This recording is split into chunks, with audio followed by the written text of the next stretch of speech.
मेरा हृदयपूर्वक प्रणाम। मैं अपनी पीठ को मजबूत महसूस कर रहा हूं, क्योंकि मेरी पीठ के पीछे हम कहते हैं कि इसकी पीठ मजबूत है। तो मेरी पीठ मजबूत है क्योंकि मेरे पीछे 3 महासंत विराजमान हैं। यदि मेरे से कोई चूक हुई तो वो संभाल लेंगे, इसलिए अब मैं निश्चिंत होकर बात कर पाऊंगा। अब तक मुझे थोड़ा सा भय ये था कि वैसे मैं गुजराती का अध्यापक, जो परिचय में बताया गया, मेरे गुरुवर उपाध्याय भुवन चंद्र जी महाराज के पास जैन दर्शन के बारे में थोड़ा बहुत जानने समझने की कोशिश मैंने की, लेकिन सद्भाग्य से मुझे ऐसे गुरुवर मिले जो कि जन्म से और कर्म से एक जैन साधु भले ही हो, पर जैन दर्शन का जो एक सिद्धांत है अनेकांतवाद, अनेकांत में सबका स्वीकार है। जैन दर्शन ने एक बात की है नयवाद की, नय यानी दृष्टि। मेरी दृष्टि से आप मुझे सामने दिख रहे हैं, मेरी जो भी ये दिशा है उसमें आप दिख रहे हैं। आपकी दृष्टि से आपके सामने मैं, मेरे पीछे ये गुरु भगवंत दिख रहे हैं। जिसकी जैसी दृष्टि है, जहां जैसी सोच है, वैसा उसका दर्शन होगा और वो अपनी दृष्टि से सही है, ऐसा जैन दर्शन ने कहा। तो जगत के सभी जीव अपनी तरह से तो सही है। तो उसी गुरुवर के पास से हमने ऐसी बृहत्ता प्राप्त की कि जहां से कहीं भी जाने का रास्ता बंद नहीं होता। उन्होंने मुझे बताया कि यदि गुजराती में कहूं तो कोई पण वाड़ाમાં બંધાવ, ભલે મોટો વાડો હોય, પણ આખરે એ વાડો છે, એટલે આપણે આપણી જાતને વાડાથી મુક્ત રાખવાની। जहां से जो भी अच्छा मिला वो हमें प्राप्त करना है, चाहे वो जीसस दे रहे हैं, चाहे वो पैगंबर साहब दे रहे हैं, चाहे वो बुद्ध दे रहे हैं, चाहे महावीर या फिर स्वामीनारायण भगवान या श्री कृष्ण। मैं सबसे पहले ये स्वीकृत करना चाहूंगा कि बचपन से यदि मैं सबसे पहला भक्त रहा हूं तो वो मेरे परम चाहक, मैं जिनका परम चाहक हूं, वैसे मेरे जो परम आराध्य देव हैं, जिनका नाम लेने से मेरा मन पुलकित और रोमांचित हो जाता है, वे भगवान श्री कृष्ण हैं।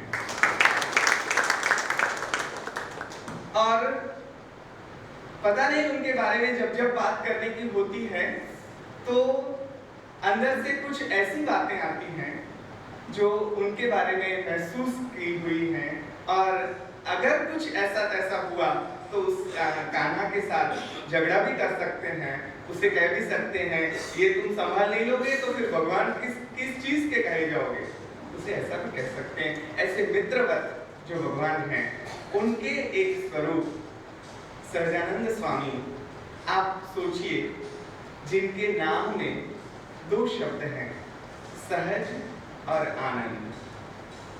संधि है, हम गुजराती के अध्यापक हैं, सबसे पहले हमें शब्दों का व्याकरण दिखेगा, तो संधि है इस शब्द में, नाम में, सहज आनंद। आनंद जो सहज है वही आनंद है, बाकी तो ड्रामा है।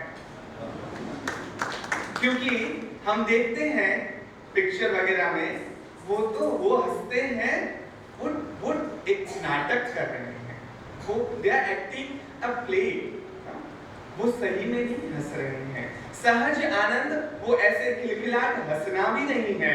सहज आनंद की अनुभूति तो जिसने की हो वही समझ सकता है कि आनंद माने क्या है। कल मुझे सुरेश भाई की आज्ञा से मलबार हिल में आनंद घन जी महाराज के पदों के बारे में बात करनी है। आनंद घन जी महाराज के बारे में यशो विजय जी ने कहा आनंद की घट आनंद जाने। जैसे मीरा ने कहा, घायल की घट घायल जाने और न जाने कोई, और कोई जान नहीं सकता, क्योंकि वो स्वानुभूति की बात है। ऐसे जो सहज आनंद स्वरूप भगवान स्वामीनारायण, उनकी दी हुई एक अमूल्य सौगात यानी शिक्षापत्री। मैं आप सभी से सर्वप्रथम क्षमा चाहूंगा, क्योंकि एक अनधिकृत चेष्टा होगी जिस शिक्षापत्री को और जिस स्वामीनारायण पंथ को, उनके मार्ग को आप लोग 24 घंटे जी रहे हैं, उनके बारे में एक बाहर की व्यक्ति आकर क्या बताएगी कि शिक्षापत्री क्या है, सहजानंद स्वामी क्या है, स्वामीनारायण भगवान क्या है, उन्होंने कौन सी बातें, आप सब जानते हैं। ये तो आपकी उदारता है कि आपने मुझे ये मंच दिया है अपने हृदय की बात करने की, ये उदारता ही है। और ये बिल्कुल मैं विनम्रता के रूप में नहीं कह रहा, ये वास्तविकता है। आप सब लोग शिक्षापत्री को जी रहे हैं, वो सबसे इंपॉर्टेंट बात है, न कि उसके बारे में बात करना। बात तो कोई भी कर सकता है, जीना बड़ी बात है, और आप सब लोग जी रहे हैं उस मार्ग को, तो आप सब मेरे लिए उस हिसाब से वंदनीय हैं, पूजनीय हैं। मेरे विषय पर आऊं, समय का दौर मुझे यहाँ पे बाधित नहीं है, ऐसा वशीद भाई ने मुझे कहा, तो इस स्वतंत्रता का पूरा लाभ मैं लूंगा। जब इस पृथ्वी पट पर अवतार पुरुष अवतरित हुए हैं, उन्होंने अपनी बात जिस वर्ग के सामने रखी है, उस वर्ग को ध्यान में रखकर रखी।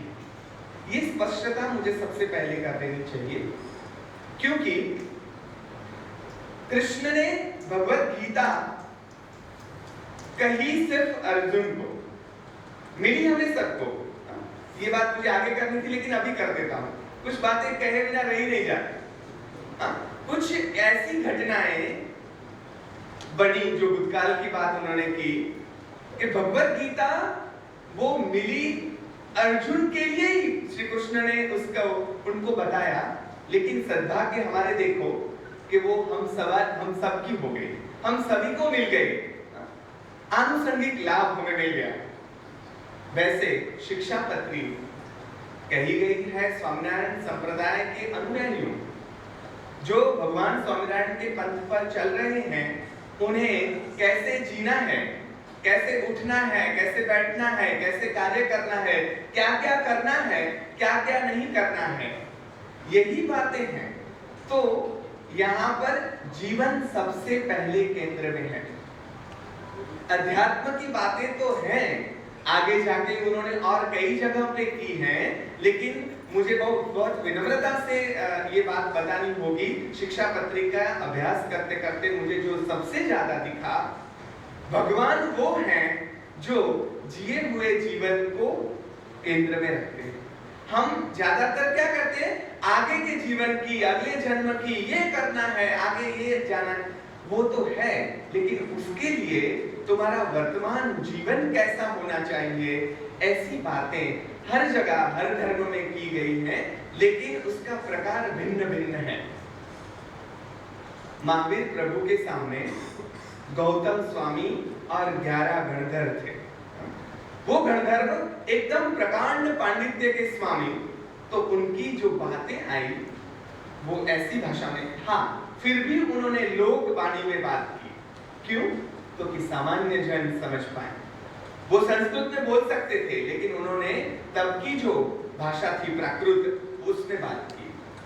कृष्ण के सामने अर्जुन था, लेकिन जीसस के सामने, पैगंबर साहब के सामने बहुत सामान्य जन थे। इसलिए उन्होंने यही बातों को एकदम डाउन करके, एकदम आप जैसे सामान्य जन जो समझ सके, गांधी जी ने साहित्यकारों के सामने ये शर्त रखी थी, कोशियों पण समझी सके एवी भाषाમાં સર્જન કરો ભાઈ, કારણ કે તમારે વધુમાં વધુ લોકો સુધી પહોંચવું છે, તો વધુમાં વધુ લોકોને સમજાય એવી ભાષામાં વાત કરો।